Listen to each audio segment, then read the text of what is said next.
અસલામુઅલૈકુમ. હવે આગળ આપણે ધોરણ 10 વિજ્ઞાનની આઈએમપી એમસીક્યુ સિરીઝમાં ભાગ નંબર 3 જોઈશું. તો એમાંનો આપણો પહેલો પ્રશ્ન છે. પહેલો પ્રશ્ન શું છે કે અપચાના ઉપચાર માટે કયા પ્રકારની દવાનો ઉપયોગ થાય છે? બરાબર. અપચો એટલે શું કહેવાય કે જેને આપણે પેટમાં દુખાવો કહીએ છીએ. બરાબર. વધારે પડતું ખવાઈ ગયું હોય અને જ્યારે આપણને પેટમાં દુખાવો થાય ત્યારે શું થઈ ગયું એવું કહીએ છીએ તો કે અપચો. તેની માટે આપણે કઈ દવા લેવાની હોય છે? તો કે એની માટે આપણે એન્ટાસિડ નામની દવા લેવી પડે છે. હવે બીજો પ્રશ્ન છે. બીજો પ્રશ્ન શું કહે છે કે ફોર્મિક એસિડમાં છોડ વચ્ચે સંકલન કરાતા બધા જ છોડ ઊંચા મળ્યા, કારણ કે તે ઊંચાપણું એ ખાલી જગ્યા છે. હવે ઊંચાપણું એ શું છે તો કે પ્રભાવી છે. શું છે? ઊંચાપણું પ્રભાવી છે. 8મા નંબરનો પ્રશ્ન જોઈએ. 1 કિલોવોટ અવર્સ બરાબર ખાલી જગ્યા જૂલ. તો ખાલી જગ્યામાં જવાબ આવશે 3.6 ગુણ્યા 10⁶ ઘાત.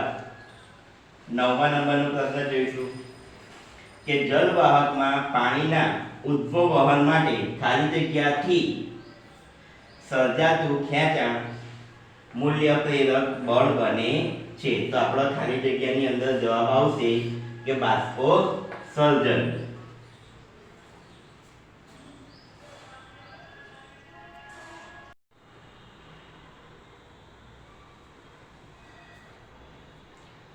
આગળ 10મો પ્રશ્ન જોઈશું. એક મીણબત્તી સમતોલ અરીસાથી 20 સેન્ટીમીટર અંતરે મૂકેલી છે. મીણબત્તી અને પ્રતિબિંબ વચ્ચે ખાલી જગ્યા અંતર હોય તો મીણબત્તી અને પ્રતિબિંબ વચ્ચે કેટલું અંતર હોય? તો કે 20 સેમી અંતર હોય. આગળ 11મો પ્રશ્ન જોઈશું. તો 11મો પ્રશ્ન શું કહે છે? હીરો અને ગ્રેફાઇટ ખાલી જગ્યાના અસ્વરૂપ છે. તો હીરો અને ગ્રેફાઇટ એ કોના સ્વરૂપ છે? તો કે કાર્બન. બરાબર. હીરો અને ગ્રેફાઇટ છે કાર્બનના સ્વરૂપ છે. આગળ 12મા નંબરનો પ્રશ્ન જોઈએ. લિથિયમને આલ્કિન ધાતુ હોય છે. બરાબર. તેમાં જવાબ આવશે આપણું રાઈટ. 13મો પ્રશ્ન છે. અલિંગી પ્રજનન માટે પ્રમાણમાં વિવિધતાઓ સર્જે છે. તેનો જવાબ છે રોંગ. આગળ 14મો પ્રશ્ન જોઈએ. તો 14મો પ્રશ્ન શું કહે છે કે પ્રિઝમ વડે થતા શ્વેત પ્રકાશના વિભાજનમાં લાલ રંગનો પ્રકાશ સૌથી વધુ વિચલન પામે છે. તો એનો પણ જવાબ આવશે રોંગ. બરાબર છે. આગળ હવે જોઈએ 15મો પ્રશ્ન.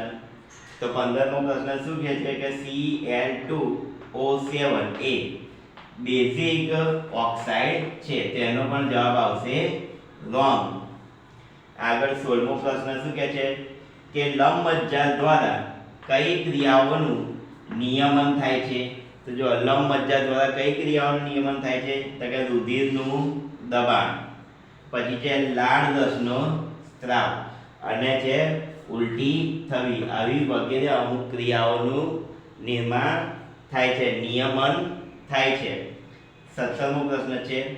લાલ રંગના તરંગ લંબાઈ ભૂરા રંગના પ્રકાશની તરંગ લંબાઈ કરતાં આશરે કેટલી ગણી છે? તો કેટલા ગણી છે? તો કે 1.8 ગણી છે. હવે આગળ જે જોડકા સ્વરૂપે આપણને પ્રશ્ન પૂછાય છે એ જોઈએ. તો 18મો પ્રશ્ન છે કે ઓક્સિન. તો ઓક્સિન શું કરશે? તો કે પ્રકાશના પરાવર્તન. હવે 19મો પ્રશ્ન છે કે જીબ્રેલિન. તો જીબ્રેલિન શું કરે છે? કે પ્રકાંડની વૃદ્ધિમાં મદદરૂપ થાય છે. 20મા નંબરનો પ્રશ્ન જોઈએ કે સર્વાહારી પ્રાણી કયો છે? તો કે કાગડો. બરાબર. અને છેલ્લો છે પ્રશ્ન કે મૃત પક્ષી. તો મૃત પક્ષી છે શિયાળ.